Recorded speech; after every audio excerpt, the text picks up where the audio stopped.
इस कहानी की शुरुआत में हम एलियट और उसकी बेटी रेडली को देखते हैं, जो फ्लाइट से एलियट के बॉस ओडेल के घर उससे मिलने जा रहे थे। दरअसल ओडेल को लास्ट स्टेज कैंसर था, इसीलिए अब ओडेल एलियट को अपनी कंपनी का वाइस प्रेसिडेंट बनाना चाहता है, क्योंकि एलियट कंपनी का सीनियर और काबिल वर्कर था। एलियट ओडेल से मिलने के लिए काफी ज्यादा एक्साइटेड होता है, लेकिन एरोप्लेन में कुछ प्रॉब्लम होने की वजह से वो काफी लेट हो गया। फ्लाइट से उतरते ही वो अपनी बेटी के साथ कार से ओडेल के घर की तरफ निकल जाता है। रास्ते में एलर्जी होने की वजह से उसे काफी छींक आ रही थी, इसीलिए वो रेडली को कार की खिड़की बंद करने के लिए कहता है। साथ ही रेडली को साथ आने के लिए थैंक्स भी बोलता है, क्योंकि एलियट के बॉस ओडेल के लिए फैमिली काफी मायने रखती थी, इसीलिए वो देखना चाहते थे कि एलियट अपने फैमिली मेंबर्स के साथ अच्छे से रहता है या नहीं। एलियट और रिडली आपस में बातें करते हुए जा ही रहे थे कि अचानक से उनकी कार का टक्कर किसी जानवर से होता है, जिससे वो दोनों काफी डर गए और कार को रोक देते हैं। पीछे आकर देखने पर उन्हें पता चलता है कि उन्होंने गलती से एक यूनिकॉर्न के बच्चे को टक्कर मार दी, जिससे वो बुरी तरह से घायल हो गया और रोड पर पड़ा दर्द से कहरा रहा था। यूनिकॉर्न को देखकर एलियट और रिडली पूरी तरह से हैरान हुए। अचानक से यूनिकॉर्न बेबी के सींग में अजीब सी रोशनी होना शुरू हो गई, जिसकी वजह से रिडली खुद को उसे छूने से नहीं रोक पाती, लेकिन यूनिकॉर्न के सींग को छूते ही रिडली को अजीब तरह के विजन आने लगे और वो पूरे ब्रह्मांड को अपनी आंखों के सामने देख पा रही थी। अगले पल रिडली को अपने डेड के चिल्लाने की आवाज सुनाई दी, जिससे वो वापस से होश में आ जाती है, लेकिन वो ये देखकर पूरी तरह से हैरान थी कि उसके डेड बड़ी बेरहमी से यूनिकॉर्न बेबी को पीट पीट कर जान से मार रहे थे।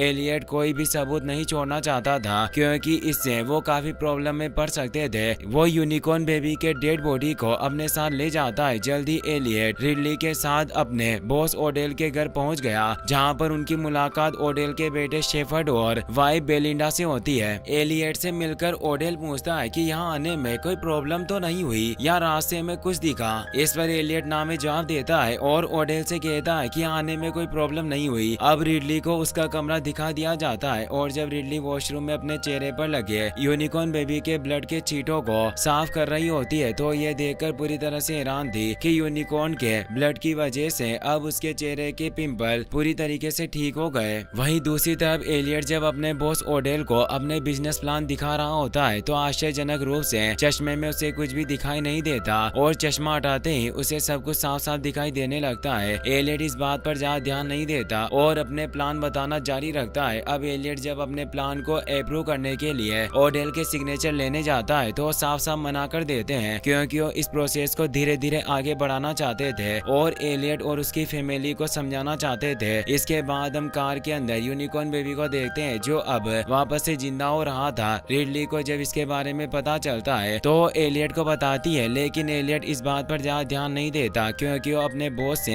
ये बात छिपाना चाहता है। अगले ही पल एलियट की कार के अंदर से तेज आवाजें आना शुरू हो जाती है, जिसकी वजह से सभी लोग एलियट के कार के पास आ जाते हैं, और अगले ही पल कार को तोड़कर यूनिकॉर्न बेबी अपना सर बाहर निकाल लेता है। यूनिकॉर्न बेबी जोर जोर से चिल्ला रहा था, इसीलिए ओडेल की गार्ड यूनिकॉर्न बेबी को शूट करके मार डालती है। यूनिकॉर्न बेबी को एलियट के बॉस ओडेल और उसके फैमिली मेंबर पहचान नहीं पा रहे थे, जिस पर रिडली उन्हें बताती है कि एक यूनिकॉर्न है। अब ओडेस को जब पता चलता है कि यूनिकॉर्न के ब्लड से बिना किसी साइड इफेक्ट के रिडली के पिंपल ठीक हो गए और एलियट के चश्मे हट गए, तो अपने कंपनी के पर्सनल डॉक्टर को यूनिकॉर्न के ऊपर रिसर्च करने के लिए बुलाता है, क्योंकि उसे आशा थी कि शायद उसकी कैंसर की बीमारी भी ठीक हो जाएगी। रात में एलियट रिडली के पास जाता है और उसे कहता है कि तुम्हें नहीं पता कि तुमने जब यूनिकॉर्न को छुआ तो तुम्हारे साथ क्या हुआ, लेकिन मैं खुशकिस्मती से बीच में आ गया और तुम्हें बचा लिया। इस पर रिडली कहती है कि मुझे नहीं लगता कि इसकी जरूरत भी थी। इसके बाद रिडली एलियट को बताती है कि किस प्रकार यूनिकॉर्न उसे कुछ दिखा रहा था, और मैं खुद को यूनिकॉर्न से जुड़ी हुई महसूस कर रही थी, लेकिन उसके मरने के बाद उसे लगता है कि हमें वहाँ नहीं होना चाहिए था। इस पर एलियट रिडली को समझाता है कि तुम फालतू के यूनिकॉर्न पर ध्यान देना छोड़ो, इससे हमें कुछ भी हासिल नहीं होगा। रिडली एलियट की बात पर गुस्सा होकर उसे कमरे से बाहर निकाल देती है। रिडली जब अपनी मॉम की पुरानी फोटो देख रही होती है, तो उसे यूनिकॉर्न की एक पेंटिंग दिखाई देती है, जिसके बाद वो यूनिकॉर्न के बारे में रिसर्च करना शुरू कर देती है। वहीं दूसरी तरफ एलियट जब स्विमिंग पूल में नहाते हुए शेफर्ड के पास जाता है, तो शेफर्ड एलियट से पूछता है कि रिडली तुम्हें पसंद नहीं करती है ना। यह सुनकर एलियट को काफी अजीब लगता है, और शेफर्ड से पूछने पर वो एलियट को बताता है कि मुझे ऐसा लगा। अगले ही पल आसमान में अजीब सी रोशनी होना शुरू हो गई, जिससे डरकर शेफर्ड वहाँ से चला जाता है। रिसर्च से रिडली को पता चलता है कि प्राचीन कहानियों के अनुसार यूनिकॉर्न एक पलटवार करने वाला जानवर था, जिसे पकड़ना लगभग असंभव था और वो अजय था जब तक कि वो किसी विचित्र दिल वाली लड़की से मोहित नहीं हो जाते और विचित्र दिल वाली लड़की के गुणों से उन्हें वश में करके मार दिया जाता और महल में लाया जाता, जहाँ पर उसे वापस से जीवित किया जाता और कैद में रखा जाता। दुर्भाग्य से फ्रेंच रेवोल्यूशन की वजह से लड़की और यूनिकॉर्न की कहानी के अधिकतर सबूत नष्ट हो गए और बाद में यूनिकॉर्न को एक क्रूर और निर्दयी जानवर के रूप में दिखाया गया। रात में रिडली को एक विजन आता है जिसमें वो जंगल में एक यूनिकॉर्न को दौड़ते हुए देख रही थी। अगले दिन ओडेल के बुलाए हुए डॉक्टर उसके घर पर आ जाते हैं, जिसके बाद एलियट और रिडली का चेकअप किया जाता है ताकि पता लगाया जा सके कि उन्हें किसी भी प्रकार का साइड इफेक्ट तो नहीं हुआ। डॉक्टर कंफर्म करके ओडेल को बताते हैं कि वो एक घोड़ा नहीं है बल्कि यूनिकॉर्न ही है। डॉक्टर यूनिकॉर्न की बॉडी और ब्लड को टेस्ट करके ओडेल और बाकी लोगों को यूनिकॉर्न की बॉडी की खूबियां और उसके पावर के बारे में बताने लगते हैं। डॉक्टर के पास यूनिकॉर्न के सींग का छोटा सा हिस्सा पाउडर के फॉर्म में था और जब डॉक्टर बताता है कि वो कैंसर की अब तक की सभी दवाओं से असरदार साबित हो सकता है, तो ओडेल डॉक्टर को यूनिकॉर्न की सींग से अपने लिए कैंसर की दवा बनाने के लिए कहता है, क्योंकि ये उसकी आखिरी उम्मीद थी। अगले दिन डॉक्टर यूनिकॉर्न के सींग का और भी हिस्सा हासिल करते हैं और उससे एक खास प्रकार की दवा बनाकर ओडेल की बॉडी में इंजेक्ट करते हैं। रिडली ये सब देखकर काफी गुस्सा थी, क्योंकि उसे लग रहा था कि वो ये सब गलत कर रहे हैं, इसीलिए वो अकेली ही जंगल में चली जाती है। जंगल में एक अजीब से पेड़ के पास जाने के बाद रिडली को बड़े यूनिकॉर्न के तेजी से अपनी तरफ आने की आवाज सुनाई देती है, जिससे वो डर गई और तेजी से वापस आ जाती है। वहीं दूसरी तरफ यूनिकॉर्न के ब्लड और सींग से बने दवा की वजह से अब ओडेल अच्छा फील कर रहा था और उसे कोई साइड इफेक्ट नहीं हुआ। रिडली जब शेफर्ड के साथ होती है तो उसे अपने यूनिकॉर्न के ऊपर की गई रिसर्च के बारे में बताती है। रिडली की बात सुनकर शेफर्ड रिडली की मदद के लिए अपना बड़ा सा प्रिंटर वहां मंगवा लेता है ताकि रिडली को यूनिकॉर्न के बारे में समझने में आसानी हो। अगले पल वहां पर ओडेल आ जाते हैं, जिन्हें देखकर सभी पूरी तरह से हैरान थे, क्योंकि अब ओडेल बिना किसी सहारे के अपने पैरों पर चल सकते थे और अब वो पूरी तरह से ठीक थे। डॉक्टर ओडेल की बॉडी का चेकअप करके बताते हैं कि अब उनकी बॉडी में कैंसर नहीं है, यानी कि यूनिकॉर्न से बनी दवा से ओडेल का कैंसर कुछ ही घंटों में ठीक हो गया था। ओडेल ये देखकर बहुत खुश होते हैं और डॉक्टर को ठीक उसी प्रकार की दवा बनाने के लिए कहते हैं ताकि उसे बेचकर ढेर सारा पैसा कमा सके। इस पर डॉक्टर ओडेल को बताता है कि बिना यूनिकॉर्न के बॉडी पार्ट्स के दवा को नहीं बनाया जा सकता। ओडेल ये सुनकर बहुत गुस्सा होते हैं। इस पर बेलिंडा कहती है कि कोई बात नहीं, सप्लाई कम और डिमांड ज्यादा, इससे हमें ही फायदा होगा। अब ओडेल और उसके साथी खुशी खुशी अपनी कैंसर की दवा की एडवर्टाइजमेंट करना शुरू कर देते हैं। अब क्योंकि एलियट भी ओडेल का बिजनेस पार्टनर था, इसीलिए वो भी उसका साथ दे रहा था और साथ ही आ रहे इतने सारे पैसे देखकर पूरी तरह से हैरान और खुश था। अब रिडली इतिहास के कुछ पेंटिंग से लेकर अपने डेड के पास आती है और उन्हें समझाने की कोशिश करती है कि वो जो कुछ भी कर रहे हैं वो ठीक नहीं। रिडली के डेड यानी कि एलियट पहले तो रिडली की बातों पर ज्यादा ध्यान नहीं देते, लेकिन जब रिडली उनसे बार बार एक ही बात कर रही थी तो वो सभी रिडली की बात सुनने के लिए राजी हो जाते हैं। रिडली सभी को बताती है कि हजारों साल पहले माना जाता था कि यूनिकॉर्न एक पवित्र जीव है जो सब कुछ ठीक कर देते हैं। हालांकि उन्हें कोई भी पकड़ नहीं पाया, लेकिन समय के साथ इसमें बदलाव आया और लोग यूनिकॉर्न को इंसानों के मूल बुराई के प्रतीक के रूप में देखा जाने लगा। इसीलिए हमें इनका इस्तेमाल नहीं करना चाहिए, क्योंकि अगर यूनिकॉर्न सच में है तो कहानियां भी सच होगी। रिडली की बातों पर किसी को विश्वास नहीं होता, इसीलिए वो रिडली की बातों पर ज्यादा ध्यान नहीं देते और वहाँ से चले जाते हैं। ओडेल यूनिकॉर्न बेबी के डेड बॉडी को भी अपने साथ ले जाने का फैसला करता है ताकि वो उसे दवा बना सके। रिडली ये सब देखकर बहुत गुस्सा होती है और बाहर आकर अपने कार में बैठ जाती है। ओडेल अपने साइंटिस्ट को यूनिकॉर्न बेबी की डेड बॉडी को ट्रांसपोर्ट करने की जिम्मेदारी देते हैं और खुद अपनी फैमिली और एलियट के साथ शराब पीने लगते हैं। अब डॉक्टर जब यूनिकॉर्न बेबी की डेड बॉडी को ट्रांसपोर्टेशन के लिए ले जा रहे होते हैं तो उन्हें आसपास अजीब आवाज के साथ मीटर पर स्ट्रॉन्ग एनर्जी फील होती है और साथ ही अब आसमान में अजीब तरह की रोशनी होने लगी थी। ओडेल ये देखकर एलियट को चेक करने के लिए भेजते हैं कि कोई प्रॉब्लम तो नहीं है। अब एलियट जब साइंटिस्ट के पास आता है तो देखता है कि वो घबराए हुए थे और अगले पल एक यूनिकॉर्न सीनियर डॉक्टर के पेट में अपनी सींग घुसाकर जान से मार देता है। ये यूनिकॉर्न बेबी यूनिकॉर्न का पेरेंट्स था जो साइज में काफी बड़ा और खुखार लग रहा था। यूनिकॉर्न को देखकर रिडली और बाकी लोग पूरी तरह से डर गए थे। एलियट रिडली को वापस से कार में जाने के लिए बोलता है। अब ओडेल के गार्ड्स भी वहां आ गए थे जो यूनिकॉर्न पर शूट करके उसे मारने की कोशिश कर रहे थे, लेकिन इसका कोई फायदा नहीं होता और इस दौरान यूनिकॉर्न एक गार्ड को अपने पैरों से कुचलकर मार देता है। रिडली इस समय कार के नीचे छिपी हुई थी, जो ये देखकर काफी डर जाती है और 3 गिनती पर कार के बगल में छुपे अपने डेट को साथ में घर के अंदर भागने के लिए कहती है। एलियट इसके लिए रेडी नहीं था, लेकिन रिडली 3 गिनती के साथ वहां से भागकर गेट के अंदर आ जाती है। यूनिकॉर्न भी ये देखकर रिडली का पीछा करता है, लेकिन वो गेट के अंदर नहीं जा पाता। अब यूनिकॉर्न अपनी सिंग को रिडली की तरफ करके ग्लो करना शुरू कर देता है, जैसे वो रिडली को अपनी सिंग छूने के लिए कह रहा हो। रिडली भी ये देखकर यूनिकॉर्न की सिंग को छूने के लिए आगे बढ़ती है, लेकिन अगले ही पल ओडेल के गार्ड्स यूनिकॉर्न पर गोली चला देते हैं, जिससे वो वहां से जंगल की तरफ भाग जाता है। अब सभी लोग जब खाना खा रहे होते हैं तो रिडली ओडेल और बाकी लोगों को समझाती है कि जब उसने पहली बार यूनिकॉर्न की सिंग को छुआ था तो उसे कुछ विजन दिखाई दिए थे और अब उसे यूनिकॉर्न के साथ एक कनेक्शन फील होता है। रिडली ओडेल को समझाती है कि हमें यूनिकॉर्न के बेबी को उन्हें वापस कर देना चाहिए, क्योंकि वो यही चाहते थे और यूनिकॉर्न ने सीनियर डॉक्टर पर हमला करके उन्हें जान से इसीलिए मारा क्योंकि वो यूनिकॉर्न बेबी की डेड बॉडी को ले जा रहे थे। ओडेल ऐसा नहीं करना चाहता क्योंकि वो यूनिकॉर्न को सिर्फ एक नॉर्मल जानवर के रूप में देख रहा था। बेलिंडा कहती है कि हम ये सब अपने लिए नहीं बल्कि दवा बनाकर लोगों के फायदे के लिए कर रहे हैं। ओडेल ये सुनकर खुश होता है और बेलिंडा का समर्थन करता है। कहीं ना कहीं अब एलियट को समझ में आने लगा था कि ओडेल गलत कर रहा है, इसीलिए वो रिडली के साथ वापस जाने की बात करता है, लेकिन ओडेल ये सुनकर कहता है कि अगर तुम चले गए तो मैं तुम्हें अपने फैमिली मेंबर के ग्रुप से बाहर निकाल दूंगा। ना चाहते हुए भी एलियट को ओडेल का साथ देना पड़ता है। अब ओडेल अपने साथियों के साथ यूनिकॉर्न के शिकार पर जाने का फैसला करता है क्योंकि उसे लगता था कि वो यूनिकॉर्न को मार सकता है। शेफर्ड बहाना बनाकर बंगले पर ही रुकने का फैसला करता है। रिडली को जब पता चलता है कि एलियट भी ओडेल के साथ यूनिकॉर्न के शिकार पर जा रहा है तो वो उसे रोकने की कोशिश करती है, लेकिन इसका कोई भी फायदा नहीं होता और एलियट ओडेल के साथ यूनिकॉर्न के शिकार पर चला जाता है क्योंकि वो ओडेल की कंपनी में उसका पार्टनर बना रहना चाहता है। वहीं दूसरी तरफ हम शेफर्ड को देखते हैं जो डॉक्टर भाटिया को उनके सीनियर डॉक्टर की मौत को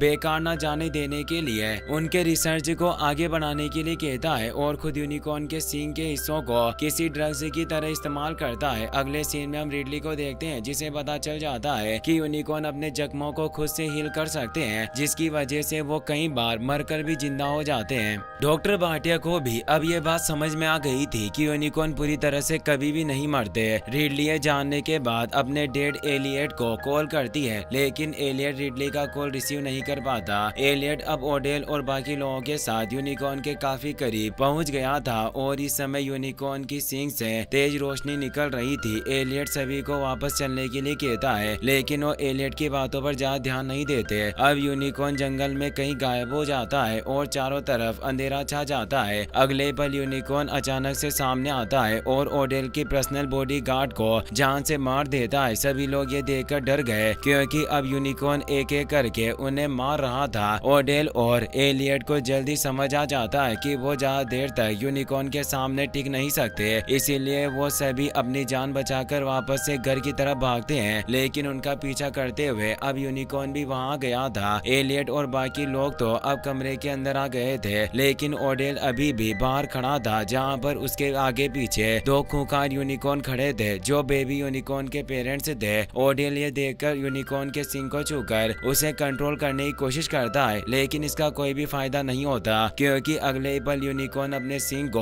ओडेल के सिर में घुसाकर उसे जान से मार देता है। सभी लोग ये देखकर बुरी तरह से डर जाते हैं और दरवाजा बंद कर लेते हैं। इस समय सभी लोग बुरी तरह से डरे हुए थे और बेबी यूनिकॉर्न की डेड बॉडी को उसकी सिंग के साथ उसके पेरेंट्स को वापस करना चाहते थे, लेकिन शेफर्ड और बेलिंडा ऐसा करने से साफ साफ मना कर देते हैं क्योंकि इसके लिए ही ओडेल ने अपनी जान गंवाई थी। इसीलिए वो यूनिकॉर्न बेबी की डेड बॉडी को अपने पास ही रख लेते हैं। अगले ही पल घर की लाइट चली जाती है और साथ ही नेटवर्क कनेक्शन भी नहीं आ रहा था। अब सभी लोग समझ जाते हैं कि ये सब यूनिकॉर्न ही कर रहे हैं, इसीलिए उन्हें अपनी जान बचाने के लिए यूनिकॉर्न बेबी की डेड बॉडी को उनके पेरेंट्स को देना ही होगा। लाइट ना होने की वजह से दरवाजे को बाहर जाकर मैनुअली खोलने की जरूरत थी और इसके लिए वोटिंग से ग्रीफ को चुना जाता है क्योंकि घर का सिक्योरिटी हेड होने की वजह से उसे उसे सब कुछ पता था। वहीं यूनिकॉर्न बेबी की डेड बॉडी को बाहर ले जाने के लिए डॉक्टर भाटिया को चुना जाता है। वो लोग प्लान बनाते हैं कि जैसे ही डॉक्टर भाटिया यूनिकॉर्न बेबी को लेकर बाहर जाएगी, गिरीफ जल्दी से दरवाजा खोलकर डॉक्टर भाटिया को अंदर बुला लेगा, जिससे उनकी जान बच जाएगी। प्लान के मुताबिक डॉक्टर भाटिया यूनिकॉर्न बेबी की डेड बॉडी के साथ बाहर जाती है और कुछ ही समय में वहां पर दोनों पेरेंट्स यूनिकॉर्न भी आ जाते हैं, जो अपने बेबी की डेड बॉडी को देखकर काफी गुस्से में लग रहे थे।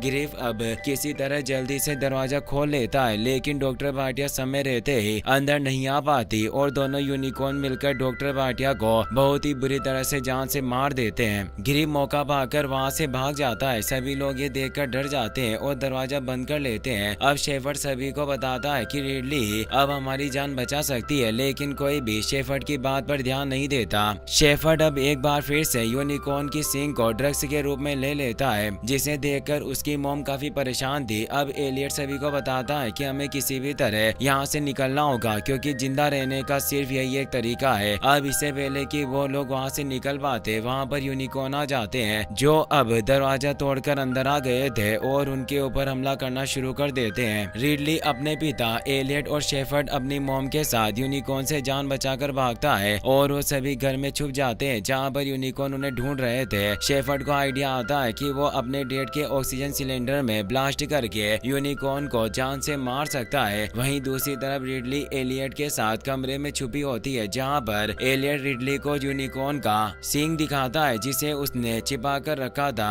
रिडली ये देखकर समझ जाती है कि इसी वजह से यूनिकॉर्न उन्हें मारना चाहते हैं और वो एलियट पर बहुत गुस्सा होती है। इस पर एलियट रिडली को समझाता है कि उसने ये सब उसके लिए किया क्योंकि उसने रिडली की मॉम से वादा किया था कि वो रिडली को किसी भी चीज की कमी नहीं होने देंगे और पैसों से ही खुशियां खरीदी जा सकती है। वहीं दूसरी तरफ हम बेलिंडा को देखते हैं, जिनके ऊपर यूनिकॉर्न हमला कर देते हैं। बेलिंडा ये देखकर शेफर्ड को आग लगाकर ऑक्सीजन सिलेंडर में ब्लास्ट करने के लिए कहती है, ताकि उसके साथ ही यूनिकॉर्न भी मारा जाए, लेकिन शेफर्ड ऐसा नहीं कर पाता और डरकर वहां से भाग जाता है। यूनिकॉर्न बेलिंडा को बहुत ही बुरी तरह से मारते हैं। वहीं दूसरी तरफ एलियट रिडली को एक सुरक्षित कमरे में बंद करके खुद यूनिकॉर्न का सामना करने का फैसला करता है। यूनिकॉर्न एलियट को मारने के लिए उसके पीछे आते हैं और एलियट बड़ी मुश्किल से किसी तरह अपनी जान बचाकर वहां से भागता है। अब जल्दी सुबह हो जाती है और रिडली खिड़की से कूदकर महल से बाहर आ जाती है। वहीं दूसरी तरफ एलियट यूनिकॉर्न से बचकर जंगल की तरफ भागता है। यूनिकॉर्न उसके पीछे जाता है। अब शेफर्ड पीछे से आकर रिडली के ऊपर तीर तान देता है और उसे बेबी यूनिकॉर्न की डेड बॉडी के पास बैठने के लिए कहता है, क्योंकि वो जानता था कि यूनिकॉर्न रिडली को नहीं मारेंगे। जल्दी घर से बाहर एक यूनिकॉर्न आता है, लेकिन वो रिडली को मारता नहीं बल्कि उसके पास सो जाता है, क्योंकि वो रिडली से जुड़े हुए थे। कुछ ही समय में वहाँ पर एलियट भी दूसरे यूनिकॉर्न के साथ आ जाता है और वो दूसरा यूनिकॉर्न भी